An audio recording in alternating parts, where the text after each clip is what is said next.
From the food we eat, the air we breathe, the land we dwell, to the health of our body and mind and the well-being of all things in the universe. Unlock the science with Chula Radio Plus. Welcome to Unlock the Science. I'm Virote Sriuranpong, responsible for millions of deaths and costing the global economy around $1 trillion yearly. Cancer has placed immense burden and pressure on its patients, global medical system, as well as the society as whole. The term cancer refers to diseases caused by uncontrolled division of cells in our body, which comprises trillions of cells. Under normal circumstances, human cells increase in number and multiply to create new cells in serving the need of our body. All cells will get replaced by new ones.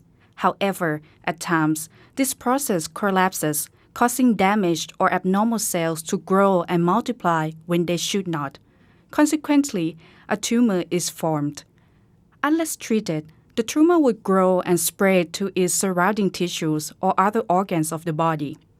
This uncontrolled division results from genetic changes, which happen because of various reasons. We may inherit these changes from our parents, or it could be caused by errors that occur as cells divide. These errors occur naturally at a very low rate throughout our life. In fact, it often takes a long time for damaged or abnormal cells to turn cancerous. Our body tends to be able to detect these faulty cells and get rid of them before they multiply. Another reason behind genetic changes is risk factors, which influence a person's chances of developing cancer. These factors increase the rate at which faulty cells grow. In this episode, we will present some of the most commonly studied factors. The National Cancer Institute, which is part of Department of Health and Human Services of the United States, has noted that aging is the most significant factor causing cancer. Cells get damaged or become abnormal on a more regular basis with aging. The body's ability to eliminate these cells weakens as we age, leading to a higher risk of cancer in our later stage of life.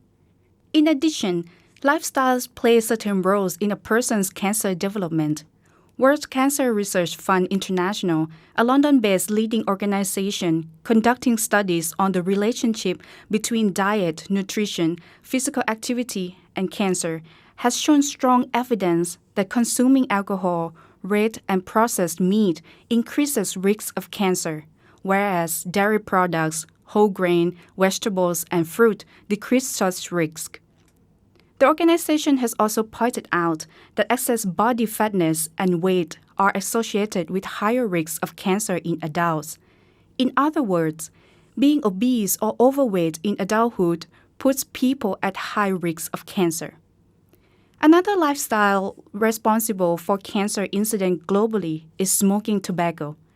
The American Cancer Society, a national voluntary health organization in the United States, and Cancer Research UK, a cancer research and awareness charity based in the United Kingdom, have separately said that there are at least 70 cancer-causing substances or carcinogens in tobacco. Therefore, cigarette smoking plays a key role in causing deaths from cancer. The last well-known factor is what our skin gets exposed to daily: sunlight.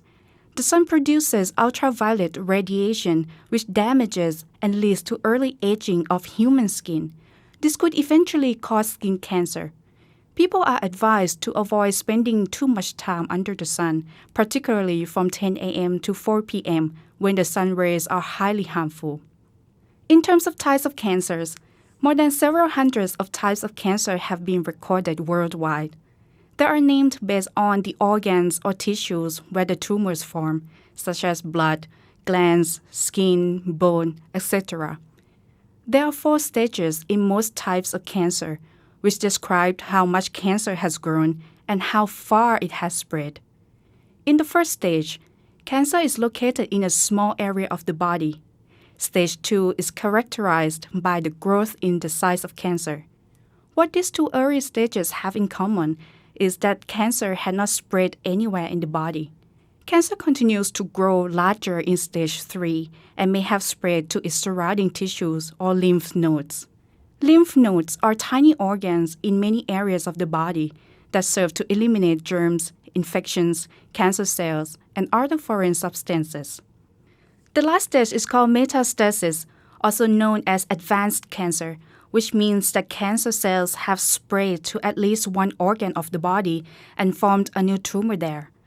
Advanced cancer disrupts body functions to a great extent and is the major culprit for patients' deaths. The International Agency for Research on Cancer, a specialized agency under World Health Organization, estimated that there were more than 19 million cancer cases and over 9 million deaths in 2020 around the world. The agency also found out that in 2020, the number of new cases of breast cancer surpassed that of lung cancer for the first time, especially in low and middle-income countries. Over the past decade, breast, colon, and lung cancer recorded the highest incidence in most parts of the world. To help us understand more about this global health issue, Unlock the Science reporter Hawang Mang talks to Associate Professor Dr. Virote Sriuranpong, a lecturer of medical oncology from Department of Medicine, Faculty of Medicine, Chulalongkorn University. Dr. Virote is also the director of the Excellence Chulalongkorn Comprehensive Cancer Center at Chulalongkorn Hospital. Generally speaking, do people in Thailand regularly undergo cancer screening? It depends on the program of the government. If the government implement any program, for example, like cervical cancer in women, we have the national screening program. Then it will be implemented to all populations. The women in Thailand. Second is the cost of the screening also. Because if the government doesn't cover that, then it depends on the tools that we use for the screening. So I would say that in general, it's not that many screening programs in our country. Do you mean that not many people will get cancer screening if the government have no screening program? Yes, that's right, because of the cost and also the acceptabilities. For example, like the screening program for cervical cancer, for example. In the past, we have to do sort of like something like the pap smear, so-called. That says we need to do the gynecological exam. And the acceptance of the patient, the general population, they don't want to go to do the exam if they have nothing, no symptom at all. From your perspective, what kind of lifestyle or diet that currently puts most Thai people at risk of cancer? It's actually we have one of the prevalence cancer that not in other country. For example, like the cholangiocarcinoma, which is the cancer of the bile duct. They related to infection of the liver fluke. And this type of cancer is very heavily populated in the northeastern part of the country. And in that area, including our neighborhood country like Laos and Cambodia, they also have this type of behavior, eating raw vegetable or fish that are not free of the germs, and also contaminated food. So the infection of liver fluke is quite common. But in not only that, but we have also other part of the country that don't have many incidents of liver fluke infection, also got higher incidence of bile duct cancer comparing to other countries. So apart from eating raw fish, is there any other lifestyle diet that puts Thais at risk of cancer? I would say that the other type of diet is not very tightly associated with the cancer. Our lifestyle of diet, generally we don't eat a lot of meat, which is people tend to think that it's a prevention of the cancer, but it's not. I mean, the link between the food and the cancer seem to be very weak. As I say, in the developed country, the lifespan, they have a longer lifespan, but they tend to, in Western country, they tend to eat more meat. So if you do the study, association between eating meat and cancer, it will have certain association. What would you strongly advise everyone to do daily in order to minimize cancer risks? Yeah, I think that it's a good idea to moderation of the food and decrease the amount of fatty food and more vegetable and more fibers, and include physical activities that will keep your body in a good shape, and that will prevent several things, not only the cancer. It's prevent cardiovascular disease or other metabolic disease, for example, like diabetes, hypertension, and that will be the healthy way. We recommend at least 3 times a week of exercise. Can be running, can be walking, or elderly people can be just swinging their arms, but the exercise have to be continuously at least 15 to 20 minutes each time, and to allow the heart rate to going up above 100, but not too high. And that will be a good exercising. It's an aerobic exercise, but you don't have to do it strenuously, like 2-3 hours. And that's not necessary for the healthy heart or your body. That is Unlock the Science reporter Hawang Mang talking to Associate Professor Dr. Virote Sriuranpong of Faculty of Medicine, Chulalongkorn University. We will take a short break now. You are listening to Unlock the Science on Chula Radio Plus. Statistics from the International Agency for Research on Cancer of the WHO show that approximately 1 in every 365 Thai people of all ages and genders was diagnosed with cancer in 2020. More than half of these patients passed away due to the illness. Cancer has been the number 1 killer of Thai population for more than a decade. For Thai women, as well as females in other parts of the world, breast cancer is one of the most threatening diseases. There are many methods of treating breast cancer recognized internationally, but tumor may remain in the body after these traditional treatments. In such a scenario, patients could turn to immunotherapy as an alternative. Immunotherapy is a way of treating cancer that utilizes a person's immune system to fight cancerous cells. This type of treatment works by teaching the person's immune system to identify and eliminate cancer cells in his or her body.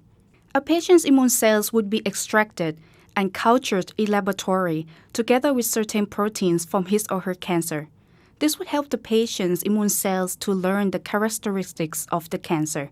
These culture cells would then be injected into the patient's body, thus enhancing its ability to eliminate cancer cells on its own.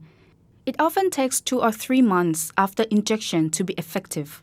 Around the middle of 2021, the Queen Sirikit Center for Breast Cancer at Chulalongkorn Hospital successfully treated a breast cancer patient by applying the immunotherapy method. Her breast cancer was in its final stage, where it had already spread to her livers, lungs, and bones. Thus, the Queen Sirikit Center for Breast Cancer is the first institution in the world to be able to successfully treat a breast cancer patient with immunotherapy after having studied this new treatment for a decade. Unlock the Science reporter Hawang Mang talked to Associate Professor Dr. Kris Chatamra, a breast cancer surgeon and director of the Queen Sirikit Center for Breast Cancer, to learn more about breast cancer, immunotherapy, and its potential in treating cancer. Dr. Kris has dedicated himself to this field of breast cancer for decades. Dr. Kris, What are the factors that have made breast cancer a disease that is responsible for many women's deaths globally? We don't know. I'm blunt. And because we do not know, we do not know a single major factor which causes breast cancer, that is why breast cancer is very difficult to prevent. There are multifactorial things which together cause breast cancer. Let me make it clearer. If you talk about lung cancer, bronchial carcinoma, we know that if we advise people to stop smoking, we could reduce the incidence of bronchial carcinoma or lung cancer by over 90%. So that because we know a single causative factor, you cannot do it with breast cancer. But because we cannot prevent breast cancer, there are other ways of going around it. And the best way of going around it that I know is to try to detect breast cancer at the earliest stage. If you can detect breast cancer early, you have a very good chance of curing the disease. That's important. Early breast cancer saves lives. Instead of other treatments, why did you and the center decide to apply immunotherapy to treat a breast cancer patient in her final stage of disease several months ago? Because there are no other ways. The patient have had all other treatments, surgery, chemotherapy, irradiation, anti-hormone therapy, and the tumors, the cancer is still there. It's as simple as that. I cannot just pick up a new technology and say, look, this is, in my opinion, the newest, the best treatment for cancer. You can't. You've got to prove it. And the one way to prove it is you need to do it very scientifically. And the best way to start, or the only way to start, is to not to go and pick patients. Patients have to come pick you. Okay. These patients whom we have treated, they have had all the known treatments, and they're still having cancer and they're dying. Is that understood? Because we're not picking patients. Patients pick us. Okay, they come to us because they say all the other doctors who have treated them saying you're going to wait to die, essentially. We're not picking patients; they pick us. So it's you can say is the last desperate effort to try to survive, if you like. How likely is this way of treatment to be successful? I don't know. That I'm being blunt. If I had known, I would have approached it differently. To know that, to answer your question, you have to have evidence, scientific evidence. And in medicine, you may have heard the word evidence-based treatment. At the moment, we have to gather evidence. And the only way to gather evidence without doing any harm is to wait for patients to come to us. We then assess the patient, talk to the patient, and then, okay, we say, you've done everything else, nothing else helps. Let's combine our efforts and use this immunotherapy to treat. I didn't know. I thought I had a chance. I'm not being clever. I'm just following what my background, my thinking, and any wisdom that I've gathered over the last 50 years, to say that, well, it had a chance. We were also lucky because if I had the wrong patient, it would have gone the other way. The first patient we treated had breast cancer, and it spread to the lung and the liver, and also to the bone. She'd had everything else, so that's when we started to offer immunotherapy, and she's agreed, knowing everything that she needed to know about immunotherapy, i.e., I did not make a promise, but we're going to try our best to help. We are gathering evidence, and during our process of gathering evidence, we've been lucky because we have 2 successful patients in the world. I claim this because there's nothing in the literature about immunotherapy treating breast cancer with success. What are the side effects that patients would experience after undergoing immunotherapy? The reason why we chose this is because it's probably one of the most complicated, but the good thing about it is it has very few real complications. Very few. Well, because we don't inject any chemical. We use the patient's own cells. Certainly not life-threatening anyway. Yeah. But we will have to gather evidence as we go on. What other complications we're gonna come across? And there are a few. But can I put it this way? Other institutions, when they use the immunotherapy to treat cancer, their patients are usually looked after in the ICU initially, because they can get a lot of life-threatening, what they call storm the crisis. We treat our patient in an ordinary ward.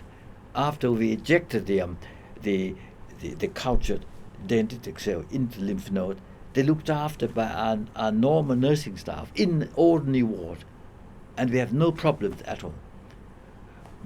When we first started, we were very cautious, and we used the ICU. But after the first patient, we said we have no problem.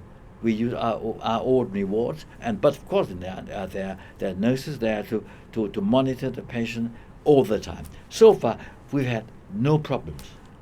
They don't even have a fever.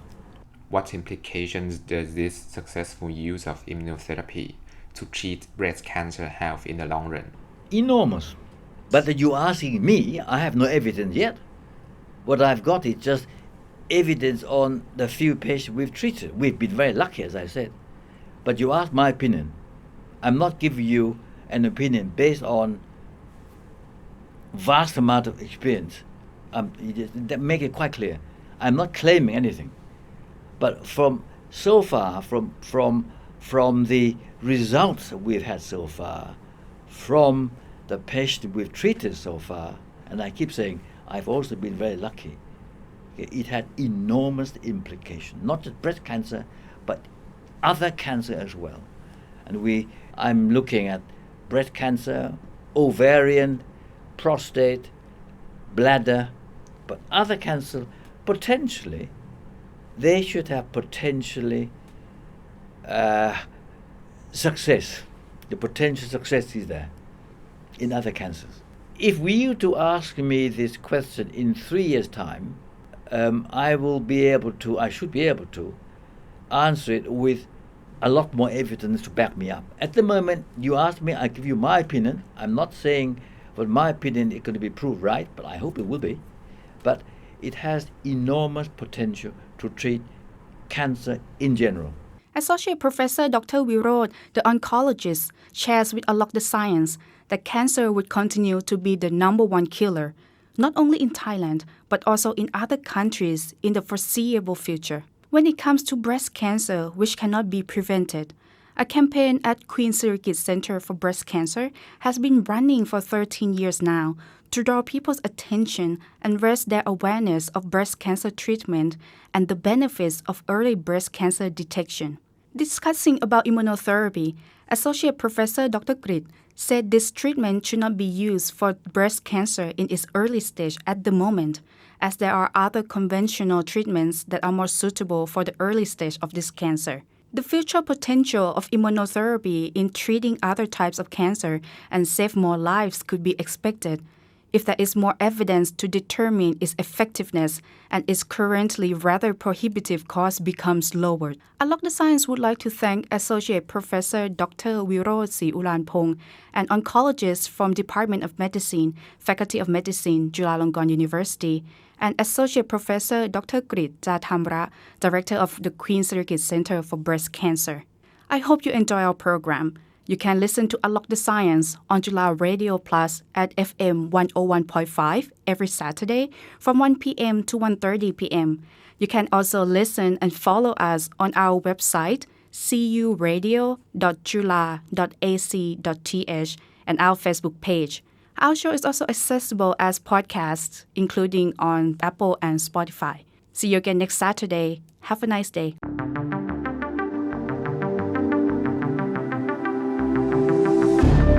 Unlock the Science is edited and produced by Sinfa Tunsarawut